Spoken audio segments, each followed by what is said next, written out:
நிகழ்ச்சிக்கு உங்களை அழைப்பதில் நான் மிகவும் மகிழ்ச்சி அடைகிறேன். இன்று நாம் பார்க்க போகும் தேவ செய்தி உங்கள் எதிர்காலத்தை, உங்கள் நிகழ்காலத்தை மாற்றக்கூடியவர் ஒருவர் இருக்கிறார். அவர்தான் இயேசு கிறிஸ்து. எனக்கு பிரியமான என் அன்பு அண்ணா, அக்கா, தம்பி, தங்கச்சி, நிறைய பேர் பார்த்தீங்கன்னா ஜோசியக்காரங்கிட்ட போகிறாங்க. சில பேர் பேர் பொருத்தம், ஜாதக பொருத்தம் இப்படியெல்லாம் பார்த்துக்கிட்டு இருக்காங்க. ஆனாலும் பாருங்கள், ஒரே ஒரு தெய்வம் மட்டும்தான் உனக்காக நான் இருக்கிறேன், என்னிடத்திலே வா என்று சொல்லுகிறார். யார் அவர் என்று பார்க்கும் பொழுது அவர்தான் இயேசு கிறிஸ்து. அந்த இயேசு கிறிஸ்துவனிடத்தில் நீங்கள் போவீர்களே யாகில் உங்கள் வாழ்க்கையை மட்டுமல்ல, உங்கள் தலையெழுத்தை அவர் மாற்றுவார்.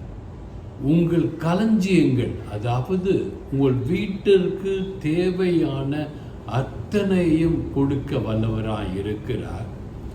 திராட்சை பழரசம் உங்கள் வீட்டில் புரண்டு ஓடும். அதாவது பண வசதிகள் உங்கள் வீட்டில் நிறைந்திருக்கும் என்று இயேசு சொல்கிறார். 2 கொரிந்தியர் 5ஆம் அதிகாரம் 17ஆம் வசனத்தை பார்க்கும் பொழுது வேதம் இப்படியாக சொல்கிறது: ஒருவன் கிறிஸ்துவுக்குள் இருந்தால் புது சிருஷ்டியாய் இருக்கிறான். நீங்க கிறிஸ்துவுக்குள்ள இருந்தாதான் புது சிருஷ்டியாய் இருக்க முடியும். நான் ஆலயத்திற்கு செல்கிறேன், ஞானஸ்தானம் பெற்றுவிட்டேன், சந்தா கட்டுறேன், நான் புது சிருஷ்டியாக முடியுமான்னா நிச்சயமா முடியாதுங்க. நீங்க எப்போ புது சிருஷ்டியாவீங்க என்று சொன்னால் கிறிஸ்துவுக்குள்ளாக இருக்க வேண்டும். ஒரு வீட்டிற்குள்ளாக இருந்தால்தான் அந்த வீட்டு உங்களை பாதுகாக்கும். மழை அடிக்காது, வெயில் அடிக்காது, காற்று அடிக்காது.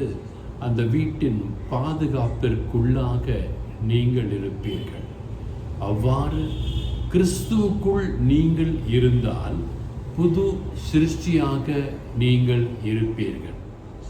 பழையன ஒழிந்து போயின, எல்லாம் புதிய தாயின என்று சொல்லுகிறது வேதம். பழையன என்றால் உங்கள் வீட்டில் இருக்கிற கவலை, கஷ்டம், கண்ணீர், பிரச்சனைகள், துன்பங்கள், துயரங்கள் எல்லாம் நீங்கி போயிடும். அப்படியே ராஜா மாதிரி நீங்கள் கவலை இல்லாமல் உங்களுடைய எல்லா தேவைகளையும் தேவன் சந்தித்து உங்களுக்கு தேவையான அனைத்து உதவிகளையும் தேவன் செய்வார். எனக்கு பிரியமான என் அன்பு அண்ணா, அக்கா, தம்பி, தங்கச்சி, ஆண்டவர் உங்களோடு இருக்க வேண்டுமேயானால் நீங்க அந்த ஆண்டவருக்குள்ள பிரவேசிக்கணும். அந்த ஆண்டவருக்குள்ள பிரவேசிக்க ஆரம்பிச்சிட்டிங்கன்னா உங்கள் வாழ்க்கை புது வாழ்க்கை, புது சிருஷ்டியாய் மாறிடுவீங்க. மாம்சத்தினால் அல்ல, இரத்தத்தினால் அல்ல, துரைத்தனத்தினால் அல்ல, ஆவியினால் புது சிருஷ்டியாக நீங்கள் மாற்றப்படுவீர்கள்.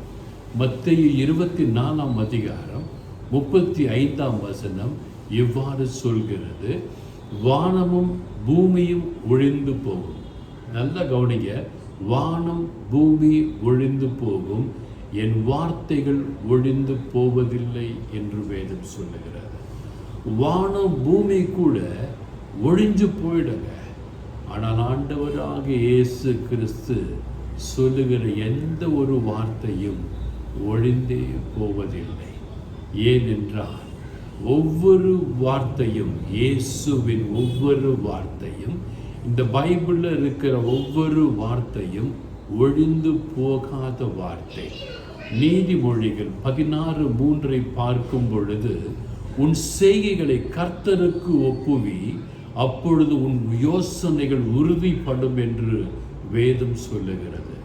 நாம் என்ன செய்ய வேண்டும் என்றால், நம்முடைய ஒவ்வொரு செய்கைகளையும், நம்முடைய ஒவ்வொரு செயல்களையும் கர்த்தருக்கு ஒப்புவிக்க வேண்டும். அவ்வாறு நீங்களும் நானும் கர்த்தருக்கு நம்முடைய ஒவ்வொரு செய்கைகளையும், நம்முடைய ஒவ்வொரு செயல்களையும், நம்முடைய ஒவ்வொரு காரியங்களையும் கர்த்தருக்கு ஒப்புவித்தால், உங்கள் யோசனைகள், நீங்கள் உங்கள் எதிர்காலத்தை குறித்து என்னவெல்லாம் நினைக்கிறீர்களோ, உங்கள் எதிர்காலத்தை குறித்து என்னவெல்லாம் யோசனை செய்கிறீர்களோ அவை அனைத்தும் உறுதிப்படும். நீதிமொழிகள் 3:5 இப்படியாக சொல்கிறது, உன் சுய புத்தியின் மேல் சாயாமல். நீங்கள் உங்கள் புத்தியை நினைச்சே பார்க்காதீங்க. ஏன்னா உங்கள் புத்தி அது உங்களுடையது. ஆண்டவரின் புத்தியின் மேல் சாயுங்கள், ஆண்டவரின் வார்த்தையின் மேல் சாயுங்கள், ஆண்டவரின் உபதேசத்தின் மேல் சாயுங்கள். அவ்வாறு நீங்கள் உங்கள் சுய புத்தியின் மேல் சாயாமல் உங்கள் முழு இருதயத்தோடும் கர்த்தரில் நம்பிக்கையாயிருந்து உங்கள் வழிகள் அனைத்திலும் அவரை நினைத்து கொள்ளுங்கள். அப்பொழுது அவர் உங்கள் பாதைகளை செம்மைப்படுத்துவார். உங்கள் பாதைகள் செம்மையாய் இருக்க வேண்டும் என்றால், உங்கள் வழிகள் பாதுகாக்கப்பட வேண்டும் என்றால், நீங்கள் செய்கின்ற ஒவ்வொரு காரியமும் ஆசீர்வதிக்கப்பட வேண்டும் என்றால், நீங்கள் ஆண்டவரை நினைத்து கொள்ளுங்கள். அப்பொழுது உங்கள் வழிகள் ஆசீர்வதிக்கப்படும், உங்கள் காரியங்கள் ஆசீர்வதிக்கப்படும். நீங்கள் செய்கின்ற ஒவ்வொரு முயற்சியும் அங்கீகரிக்கப்படும். அவ்வாறு ஆண்டவரால் உங்கள் செய்கைகள் அங்கீகரிக்கப்படும் பொழுது நீங்கள் ஆசீர்வாதமாக இருப்பீங்க. உங்கள் பிள்ளைகள் ஆசீர்வாதமாக இருப்பாங்க. உங்கள் பேர பிள்ளைகள் ஆசீர்வாதமாக இருப்பாங்க. நீதிமொழிகள் 3:10 பார்க்கும் பொழுது ஆண்டவர் சொல்லுகிறார், உன் களஞ்சியங்கள் பூரணமாய் நிரம்பும். அதாவது கொஞ்சம் இல்லைங்க, பூரணமாய் உங்கள் வீட்டில் உள்ள எல்லா என்ன சொல்றது, அந்த சமையலுக்கு வேண்டிய காரியங்கள் 5 பெட்டிலாம் சொல்லுவாங்க இல்லையா, அது எல்லாம் பூரணமாய் விளங்கும் என்று சொல்லுகிறார் ஆண்டவர். உங்கள் ஆலைகளில் நீங்கள் வேலை செய்கிற இடத்துல திராட்சை பழரசம் புரண்டு ஓடும். அப்படி என்றால் நீங்கள் வேலை செய்கிற இடத்துல உங்கள் வேலைக்கான கையின் பிரயாசம் முழுமையாய் கொடுக்கப்படும். எனக்கு பிரியமான என் அன்பு அண்ணா, அக்கா, தம்பி, தங்கச்சி, ஆண்டவரில் மன மகிழ்ச்சியாயிருங்கள். உங்கள் எதிர்காலத்தை குறித்து நினைத்து பாருங்கள். உங்களுக்காக ஒரு தெய்வம் இருக்கிறார், உங்களையே நினைத்து கொண்டிருக்கிறார். என் மகன், என் மகள் என்னிடம் வருவானா என்று ஆவலோடு காத்து கொண்டிருக்கிற அந்த இயேசு கிறிஸ்துவுக்கு நீங்களும் நானும் என்ன சொல்ல போகிறோம்? எங்கும் உங்களுக்கு விடுதலை கிடைக்காது. இயேசு கிறிஸ்து ஒருவர் மட்டுமே உங்களுக்கு விடுதலை கொடுக்க வல்லவராயிருக்கிறார். இயேசு கிறிஸ்து ஒருவர் மட்டுமே உங்கள் தலையெழுத்தை மாற்ற வல்லவராயிருக்கிறார். மீன் பிடித்து கொண்டிருந்த பேதுருவை மனிதனை பிடிப்பவனாய் மாற்றினார். மீன் பிடித்த பேதுருவை பார்த்து, நீ ஒரு பாறை, உன்மேல் என் திருச்சபையை கட்டுவேன் என்று சொன்னார். இன்று உங்களையும் என்னையும் பார்த்து அருள்நாதர் இயேசு சொல்லுகிறார், உன் வாழ்க்கையை நான் மாற்ற விரும்புகிறேன், உன் வழிகளை மாற்ற விரும்புகிறேன், உன் செயல்களை மாற்ற விரும்புகிறேன். உன்னுடைய ஒவ்வொரு காரியங்களையும் நான் புரட்டி போட்டு புதிய வாழ்க்கையினை உனக்கு தர தயாராக இருக்கிறேன். நீ தயாரா? உன்னுடைய எதிர்காலம் என் கையில் இருக்க வேண்டும் என்று நான் விரும்புகிறேன். நீ தயாரா என்று கேட்கின்ற இயேசுவினிடத்திலே நீங்களும் நானும் என்ன சொல்ல போகிறோம்? ஆண்டவரே, நான் வருகிறேன் ஆண்டவரே என்று சொல்வீர்களே, ஆனால் உங்களுக்கு ரட்சிப்பு இருக்கிறது. ஆண்டவரே, நான் வந்து விட்டேன் ஆண்டவரே என்று சொல்வீர்களே, ஆனால் உங்களுக்கு விடுதலை இருக்கிறது. ஆண்டவரே, என்னுடைய கையில் களிமண்ணாய் ஒப்படைக்கிறேன் என்று சொல்வீர்களே, ஆனால் ஆண்டவர் உங்களை தனக்கு தேவையான பாத்திரமாய் மாற்றி கொடுப்பார். நீங்களாம் நல்லா இருப்பீங்க, உங்கள் குடும்பம் நல்லா இருக்கும், உங்கள் பிள்ளைகள் நல்லா இருப்பாங்க, உங்கள் பேர பிள்ளைகள் நல்லா இருப்பாங்க. God bless you.